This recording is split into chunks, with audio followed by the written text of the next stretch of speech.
How has your response to the Syrian refugee crisis, or the war in Syria, the crisis within Syria, been different from other emergency responses? Well, World Vision has a long history of working in protracted conflict situations like the Democratic Republic of the Congo, Somalia, North and South Sudan, and other places like that. I think the uniqueness of Syria is, first of all, we did not have a large presence in that area of the world other than in Lebanon.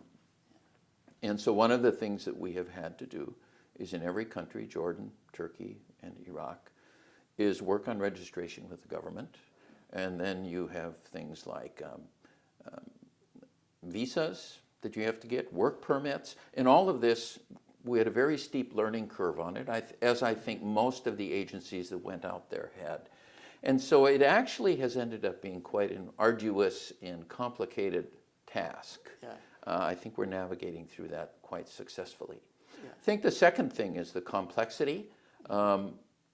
Syria is basically the location for a proxy war by many of the world powers. And so it's not just something that's localized, and that makes it very difficult. And I think also the issue of the scope, particularly now since the summer of 2015 and the movement of people toward Europe, we now are also responding in the Balkans. Yeah. And so it just keeps continuing to grow and grow and grow. And as you try to follow it and you work with host governments, as you try to determine what kind of programming there should be, although we have offices in some places that have been working in development, suddenly they're in a relief mode. And what is happening, particularly in Syria and Iraq and that, is the social fabric is being torn apart. And it's not going to be woven together easily again. You've got Christians and Yazidis and Sunnis and Shias, and you've got everything in there. And so if you think of a person that is in the conflict, a refugee or an internally displaced person, what they end up being is a single thread in that fabric, the social fabric. Yeah. And they ask themselves, where will I fit? Where can I be woven back into?